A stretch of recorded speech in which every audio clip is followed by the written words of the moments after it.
Myanmar Thailand எல்லையில் ஆயுதமேந்திய கும்பலின் கட்டுப்பாட்டில் உள்ள பகுதியொன்றில் 50க்கும் மேற்பட்ட இலங்கை இளைஞர் ஜோதிகள் வலுக்கட்டாயமாக தடுத்து வைக்கப்பட்டிருப்பதாக நியூஸ் ஃபர்ஸ்ட் கடந்த ஒரு வருட காலமாக செய்தி வெளியிட்டு வருகின்றது. கணினித்துறை சார்ந்த தொழில் வழங்குவதாக கூறி மியான்மருக்கு அழைத்து செல்லப்பட்டவர்கள் பல்வேறு இணையவழி கணினி குற்றங்களில் ஈடுபடுத்தப்பட்டனர். 3 சந்தர்ப்பங்களில் பல்வேறு தரப்பினரின் ஒத்துழைப்போடு தடுத்து வைக்கப்பட்டுள்ளவர்களை மீட்க முடிந்தாலும் மேலும் 20 பேர் தொடர்ந்தும் அந்த ஆயுதமேந்திய கும்பலின் கட்டுப்பாட்டிலேயே உள்ளனர். அனேகா போரம் இந்த கும்பலிடம் சிக்கி பல இன்னல்களையும் சொல்லொன்னா துயர்களையும் எதிர்நோக்கி சில மாதங்களுக்கு முன்னர் அங்கிருந்து தப்பி வந்த ஒரு யுவதியாவார்.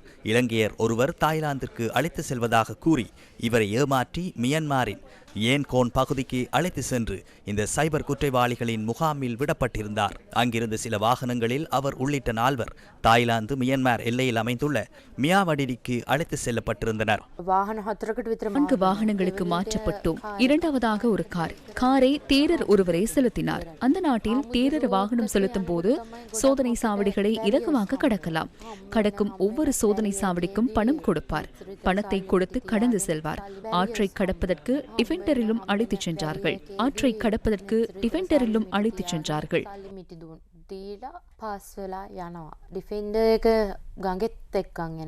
தாம் சீனாவின் பாதாள உலக கும்பல் ஒன்றுக்கு விற்கப்பட்டுள்ளதை அங்கு சென்று 2வது நாளிலேயே அனேகா அறிந்து கொண்டுள்ளார். இலங்கைக்கு செல்ல வேண்டும் என கூறியதும் போக முடியாது என்றார்கள். அப்படியானால் அவர்கள் அந்த $8,000 செலுத்த வேண்டும் என்றார்கள். இவர்கள் $8,000 எம்மை வாங்கியிருக்கிறார்கள் என்பது அப்போதுதான் எமக்கு புரிந்தது. எம்மை விற்றுள்ளார்கள். அந்த ஆயுதம் தாங்கிய கும்பல் அன்றிலிருந்து அனேகா போரத்துக்கு 2 பெயர்களை சூட்டியிருந்தனர். எலா மற்றும் மிமி எனும் 2 பெயர்கள் இவருக்கு வழங்கப்பட்டிருந்தன. பல நபர்களை ஏமாற்றி பணம் சம்பாதிக்க வேண்டும் என்பதே அனேகா போரத்துக்கு வழங்கப்பட்ட பொறுப்பாகும். நாம் eBay வழியாகவே இந்த மோசடியை செய்வோம். பெயருக்கு ஒரு யூசரை தயாரித்து குறித்த நபரை இணைப்போம். எமது யூசர் நேமிற்கு கீழ் 4 நாட்களுக்கான சாட் இருக்கும். நாம் அவருடன் நெருக்கமான பிணைப்பை ஏற்படுத்திக் கொள்வோம். காதல் பாலியல் சம்பாஷணை அல்ல, காதல் கருத்து பரிமாற்றம். ஆரம்ப காலத்தில் துருக்கியை சேர்ந்தவர்களே எமக்கு அதிகமாக கிடைத்தனர். டிக்டாக் கூடாகவே எமக்கு இலக்கங்கள் வழங்கப்படும். எமக்கு 30 இலக்கங்கள் வரை அனுப்புவார்கள். பின்னர் நாம் வாட்ஸ்அப் மற்றும் டெலிகிராமுக்கு அந்த இலக்கங்களை இணைக்க வேண்டும். 26 வயதுக்கு குறைவானவர்களை அகற்றிவிடுவோம். தொழில் இல்லாதவர்களையும் அகற்றிவிடுவோம். வங்கிக் கணக்கு ஒன்று இல்லாவிட்டாலும் அகற்றிவிடுவோம். அனேகா இந்த நிழல் படத்தை பயன்படுத்தியே சமூக வலைத்தளங்களில் உலாவியுள்ளார். எங்களை போன்று சாட் செய்வதற்கு வந்த அழகான பெண் ஒருவர். அவர் முன்னாள் மாடல் ஒருவர். அவர் அழகு என்பதால் அவரை மாடலாக பயன்படுத்துகின்றார்கள். எம்மிடம் கஸ்டமர் வீடியோ கால் ஒன்று கேட்டால் அவரது கணினி இருந்தால் கம்ப்யூட்டரில் ஸ்கேன் செய்ததும் எமது டெலிகிராம் அல்லது வாட்ஸ்அப்புக்கு லாக் ஆவோம். அதன் வழியாகவே நாம் கஸ்டமருடன் தொடர்பை ஏற்படுத்துவோம். அவரது முகம் அனைத்து சந்தர்ப்பத்திலும் அந்த புகைப்படத்தில் உள்ளவாறே இருக்கும். முதலாவதாக அவர் $49 முதல் $50 வரை போட வேண்டும். நூற்றுக்கணக்கான டாலரை போட வேண்டும். பின்னர் அவரால் $200 வரை மீள பெற முடியும். 3வது நாளிலேயே நாம் கஸ்டமரை முடிவுக்கு கொண்டு வருவோம். கஸ்டமரை முடிவுக்கு கொண்டு வரும்போது 40 ஆர்டர்களை கஸ்டமருக்கு கொடுப்போம். 1000, 500 போன்ற அளவுகளில் கொடுப்போம். மொத்தமாக $15,000 வரும் விதத்திலேயே 40 ஆர்டர்களை போடுவோம். 40 ஆர்டர்களையும் போட்ட பின்னர் அவர்களால் பணத்தை மீள பெற முடியாது. அவ்வாறு செய்து கொண்டே போவோம்.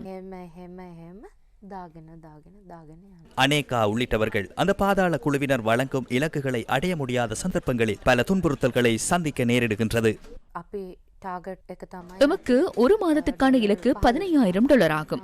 அதனை செய்ய முடியாது. அதிகமானவர்கள் அடி வாங்குவார்கள். ஆரம்பத்தில் எலக்ட்ரிக் ஷாக் வைப்பார்கள், கசையடி வாங்குவார்கள். பின்னர் இரும்பு புல்லால் தாக்கினார்கள்.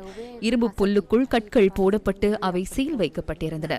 எல்லை விளையாட்டில் பந்தை அடிப்பதை போன்று கை கால்களில் பலமாக தாக்குவார்கள். எமக்கு மாதவிடாய் நாட்கள் இருக்கின்றன. ஆனால் அவர்களுக்கு அது ஒரு பொருட்டல்ல. இன்று போல் எனக்கு நினைவிருக்கிறது. அழுது கொண்டே ஆமையை போன்று நடக்க வைத்தார்கள். அந்த வலி அன்று இருந்தது. வயிறு வலிக்கும். ஊர்ந்து செல்ல வேண்டி ஏற்பட்டதால் எனது 2 கைகளிலும் காயம் ஏற்பட்டது. முழங்காலிலும் காயம். காட்டு மிராண்டித்தனமாக நடந்து கொண்டார்கள். அதற்கு மேலதிகமாக பில்டருக்கு போடும் தண்ணீர் போத்தலை தூக்கியவாறு 1.5 மணித்தியாலம் வரை ஸ்காட் அடிக்க வேண்டும். எலக்ட்ரிக் ஷாக்கும் வைப்பார்கள். சிலருக்கு முழு உடலிலும் வைப்பார்கள். வாலிருந்த பள்ளி துடிப்பது போன்று, பைத்தியம் பிடித்தவர்களை போன்று துடிப்பதை பார்த்துள்ளேன். அழகாக வந்தவர்கள் ஓரிரு மாதங்களில் அங்கவீனர்களாக மாறுவதையும் பார்த்திருக்கின்றேன். මාසින් දෙකෙන් අංග විකල්පවට පත් වෙනවා දැකලා තියෙනවා. மியன்மாரில் சிக்கியிருந்த இலங்கையர்களை 3 சந்தர்ப்பங்களில் மீட்பதற்கான வாய்ப்பு எமக்கு கிடைத்திருந்தாலும் சுமார் 20 பேர் இன்னும் மனிதாபிமானமற்ற தண்டனைகளுக்கு உள்ளாகி வருகின்றனர். இவ்வாறானதொரு நிலைக்கு மத்தியில் இந்த மோசடியில் மேலும் பலர் சிக்கிக்கொள்ளும் அபாயமும் நிலவுகின்றது. தாய்லாந்துக்கு வேலைக்கு சென்றால் தாய்லாந்தில் வேலை இல்லை. இப்போது பலர் துபாயூடாக செல்கின்றார்கள். அதிகமானவர்கள் துபாயூடாகவே செல்கின்றார்கள். துபாய் சென்று அங்கு தொழில் இல்லாததால் வேறு நாடுகளுக்கு மாற்றப்படுகின்றார்கள். அவ்வாறு போக வேண்டாம், இலங்கைக்கு திரும்பி வாருங்கள். இங்கு உணவில்லாமல் கஷ்டப்பட்டாலும் பரவாயில்லை. அங்கு நாம் அனுபவித்த துன்பங்களை வார்த்தைகளால் கூறிவிட முடியாது.